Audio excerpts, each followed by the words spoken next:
Hi friends, உங்கள்கிட்ட இந்த மாதிரியான பழைய துப்பட்டா இருக்கா? அப்ப கவலையப்படாதீங்க. நம்ம இன்னைக்கு ஒரு இன்ட்ரெஸ்டிங்கான டிஐவை தான் பார்க்க போறோம். வாங்க வீடியோக்குள்ள போகலாம். Once again welcome back to your channel Sandy's Creative Corner. ஆமா ஃப்ரெண்ட்ஸ், இன்னைக்கு நம்ம வீட்டில் இருக்கக்கூடிய பழைய ஓல்டு துப்பட்டா வச்சு தான் நம்ம ஒரு ரியூஸ் ஐடியா பார்க்க போறோம்.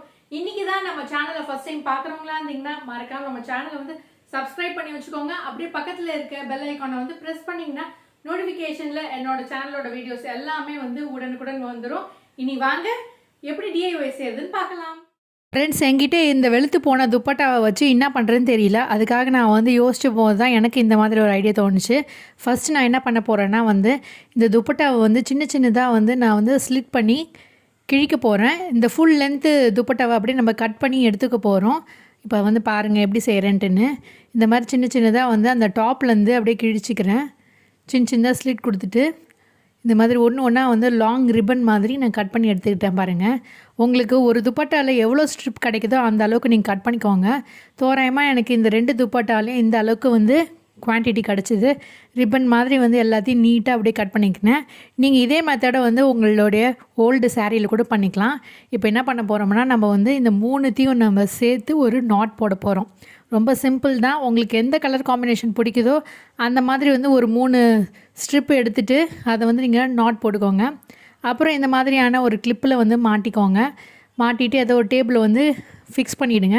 சப்போஸ் இந்த மாதிரி இல்லைன்னா நீங்கள் உங்களுடைய டோரோட ஹேண்டில் இருக்கும் இல்லையா, அதில் கூட மாட்டிட்டு நான் பண்ணுற மெத்தடை அப்படியே ஃபாலோ பண்ணுங்கள். ரொம்ப சிம்பிள் தான் ஃப்ரெண்ட்ஸ். ஆஸ் யூஷுவல் ஒரு பின்னல் தான் போட போகிறோம். ஒரு பிரைடு மாதிரி பண்ண போகிறோம். பாருங்கள், இந்த மாதிரி பின்னிக்கிட்டே வாங்க. இது கொஞ்சம் டைம் எடுக்க தான் செய்யும் ஃப்ரெண்ட்ஸ். ஆனால் இதோட அவுட்கம் ரொம்பவே சூப்பராக இருக்கும். இந்த மாதிரி நீங்கள் எல்லா ஸ்ட்ரிப்பையும் பின்ன வேண்டியது தான். இந்த மாதிரி 3 நீங்கள் எல்லாத்தையும் நாட் போட்டுட்டு எல்லாத்தையும் கம்ப்ளீட் பண்ணிவிடுங்க. இந்த மாதிரி பின்னி முடிச்சிடுங்க. இப்போ எல்லாத்தையும் பின்னிட்டு முடிச்சு போட்டுட்டேன்.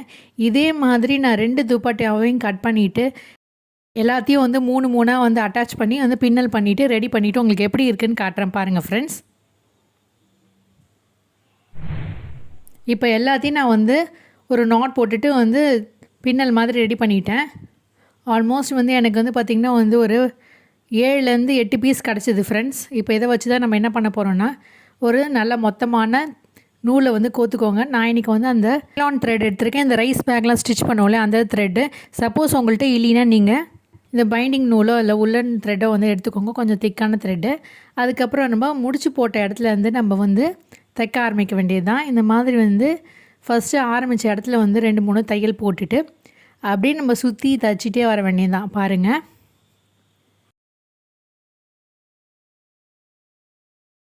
போது அந்த ஃபஸ்ட்டு நாட் போட்ட இடத்துலேருந்து கொஞ்சம் துணி இருக்கும் இல்லையா, அதை நல்லா சுருட்டி விட்டுட்டு இது போல் நீங்கள் தைக்க ஆரம்பிச்சிடுங்க ஃப்ரெண்ட்ஸ். இந்த மாதிரி அந்த பின்னி இருக்கோம் இல்லையா, அதை ஒன்றோடு ஒன்று சேர்த்து நம்ம அப்படியே தைச்சிக்கிட்டே வர வேண்டியது தான். பாருங்கள்,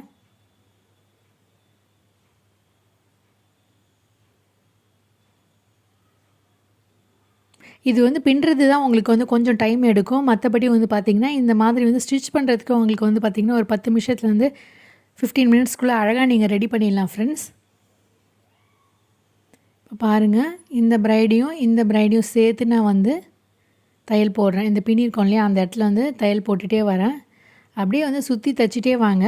சப்போஸ் நீங்கள் தையல் மிஷினில் தைக்கிறதா இருந்தீங்கன்னா இதே மெத்தடை ஃபாலோ பண்ணி நீங்கள் ஸ்டிச் பண்ணலாம். ஒன்லி திங் பார்த்திங்கன்னா நீங்கள் ஜிக்ஸாக் ஸ்டிச்சோடைய பேட்டர்னை செலக்ட் பண்ணிவிட்டு நீங்கள் ஸ்டிச் பண்ண வேண்டியது தான். பட் நிறைய பேர் தையல் மிஷினில் பார்த்திங்கன்னா ஜிக்ஸாக் ஸ்டிச் இருக்காது. அந்த மாதிரி கண்டிஷனில் பார்த்திங்கன்னா இந்த மாதிரி கையாலே நீங்கள் ஸ்டிச் பண்ண வேண்டியது தான் ஃப்ரெண்ட்ஸ்.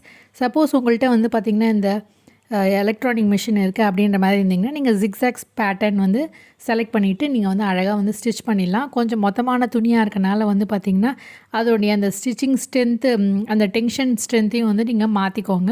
மற்றபடி நீங்கள் அழகாக தையல் மிஷின்லேயே தைச்சிடலாம்.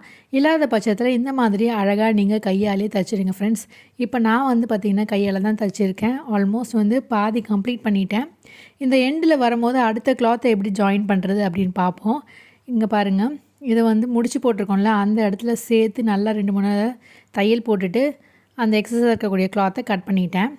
இப்போ மறுபடியும் அந்த இடத்துல அந்த துணி பிசுறு தெரியாத மாதிரி 2-3 தடவை தையல் போட்டுருங்க.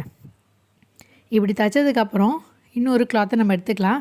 இப்போ இதை வந்து நம்ம கொஞ்சம் கட் பண்ணிவிட்டு மறுபடியும் இந்த இடத்துலையும் வந்து 2-3 தடவை வந்து தையல் போட்டுடலாம். அந்த வந்து துணி பிசுறு வந்து தெரியவே கூடாது. அப்போ தான் வந்து நம்மளுடைய ஃபினிஷிங் வந்து ரொம்பவே அழகாக இருக்கும். அதனால் வந்து அந்த இடத்துல மட்டும் தைக்கும்போது நல்லா கவனமாக வந்து கம்ப்ளீட்டாக வந்து அந்த துணி பிசுறு இல்லாத மாதிரி ஸ்டிச் பண்ணிக்கோங்க. மற்றபடி வந்து பார்த்திங்கன்னா நீங்கள் அப்படியே வந்துட்டு அப்படியே ரவுண்டாக தைச்சிக்கிட்டே வர வேண்டியது தான். ரொம்ப சிம்பிள் தான் ஃப்ரெண்ட்ஸ். உங்களுக்கு போர் அடிக்கும் போது இந்த மாதிரி வந்து உங்கள் வீட்டில் இருக்கக்கூடிய பழைய சாரியோ துப்பட்டாவோ இருந்ததுன்னா அதை வச்சு நீங்கள் சூப்பராக இந்த மாதிரி பண்ணலாம்.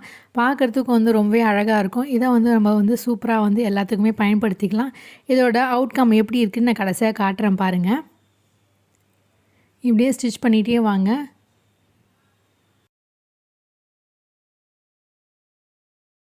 நீங்கள் வந்து இந்த சாரியோ இல்லை வந்து துப்பட்டாவே வந்து அதிகமாக எடுத்து யூஸ் பண்ணிங்கன்னா உங்களுக்கு வந்து இதனுடைய டயாமீட்டர், அதாவது அந்த சுற்றளவு வந்து உங்களுக்கு பெருசாக கிடைக்கும் ஃப்ரெண்ட்ஸ். எனக்கு வந்து பார்த்திங்கன்னா நான் 2 துப்பட்டா தான் எடுத்தனால வந்து பார்த்திங்கன்னா என்னோடய அந்த சர்க்கிள் சைஸ் வந்து ஒரு மினிமமான சைஸ் தான் இருந்தது. ஸோ இப்போ நான் வந்து உங்களுக்கு ஃபைனலாக ஃபினிஷ் பண்ணிவிட்டு எப்படி இருக்குன்னு காட்டுறேன் பாருங்கள். இந்த மாதிரி நீங்கள் கோத்து வாங்கிட்டே வாங்க. இப்போ நம்ம ஆல்மோஸ்ட் வந்து ஃபினிஷ் பண்ண போகிறோம் ஃப்ரெண்ட்ஸ்.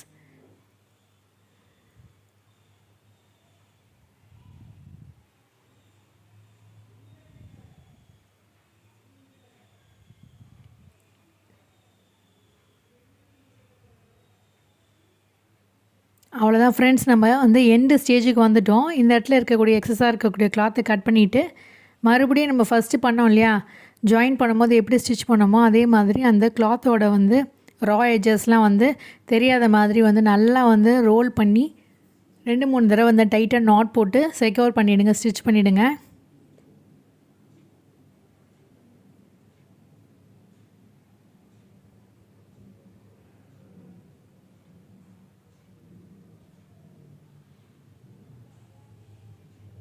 இது போல் வந்து நம்ம கம்ப்ளீட்டாக ஸ்டிச் பண்ணதுக்கப்புறம் நம்ம த்ரெட்டை வந்து கட் பண்ணி எடுத்துடலாம். அவ்வளோதான் ஃப்ரெண்ட்ஸ், நம்மளுடைய சூப்பரான ஃபேப்ரிக் ரக் வந்து சூப்பராக ரெடி ஆகிடுச்சு பாருங்கள். என்னோடய துப்பட்டா சைஸ்க்கு வந்து பார்த்திங்கன்னா நம்மளுக்கு வந்து இந்த அளவுக்கு கிடச்சிருக்கு. இதை கண்டிப்பாக நீங்கள் வந்து ஒரு கிச்சனில் வந்து பார்த்திங்கன்னா இந்த சூடான பாத்திரத்தெல்லாம் வைக்கிறதுக்கு கண்டிப்பாக யூஸ் பண்ணிக்கலாம். இதை விட பெரிய சைஸாக இருந்ததுன்னா நீங்கள் வந்து இதை வந்து ஒரு டோர் மேட்டாவோ இல்லை வந்து ஏதாவது டேபிள் ரன்னராக கூட பயன்படுத்திக்கலாம். எல்லாமே உங்களுடைய இஷ்டம் தான். கண்டிப்பாக நீங்கள் வந்து பார்த்திங்கன்னா இந்த மாதிரி வந்து உங்கள் வீட்டில் இருக்கக்கூடிய ஓல்டு துப்பட்டாவை அழகாக இந்த மாதிரி பயன்படுத்தி யூஸ்ஃபுல்லாக பண்ணிப்பீங்கன்னு நினைக்கிறேன். இப்போ வந்து ஒரு சிம்பிளான ஐடியாக்காக நான் என்ன பண்ண போகிறேன்னா உங்களுக்கு கிச்சனில் வந்து எப்படி யூஸ் பண்ணுறது அப்படின்னு காட்டுறேன் பாருங்கள். கிச்சனில் வந்து பார்த்திங்கன்னா நம்ம வந்து அந்த டேரெக்டாக அந்த டைல்ஸில் வைக்கும் போது அந்த கிரானைட்டில் வைக்கும் போது வந்து ஒரு மார்க்கிங் மாதிரி வந்து ஆகிடும். நம்ம சூடாக ஏதாவது வந்து சமைச்சு அப்படியே வைக்கும் போது இந்த மாதிரி ஒரு ரகில் வந்து நம்ம வச்சுட்டு அது மேலே வந்து நம்ம பாத்திரத்தை யூஸ் பண்ணோம்னா கண்டிப்பாக வந்து அந்த மாதிரியான ஸ்டெயின்ஸ்லாம் வந்து ஆகாது ஃப்ரெண்ட்ஸ். ஸோ கண்டிப்பாக நீங்கள் எல்லாருமே வந்து இது போல் உங்கள் வீட்டில் இருக்கக்கூடிய பழைய வேஸ்ட்டாக இருக்கக்கூடிய வெளுத்து போன ஓல்டு துப்பட்டாவோ இல்லை சாரியை வச்சு இந்த மாதிரி சூப்பராக நீங்கள் ரெடி பண்ணலாம். அது மட்டும் இல்லாமல் இதே மாதிரி நான் வந்து பார்த்திங்கன்னா இன்னொரு டீ கோஸ்டர் ரெடி பண்ணியிருக்கேன். அது வந்து ஒரு ஓல்டு கிளாத்தை வச்சு தான். இதனுடைய லிங்க்கையும் நான் டிஸ்கிரிப்ஷன் பாக்ஸில் கொடுக்குறேன், மறக்காமல் செக் பண்ணி பாருங்கள்.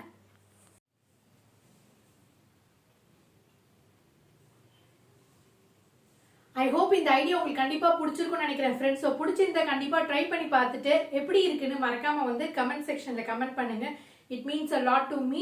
மீண்டும் ஒரு இன்ட்ரெஸ்டிங்கான ஐடியாவோட உங்களை சந்திக்கும் வரை until then it's me signing off. Take care. Bye bye.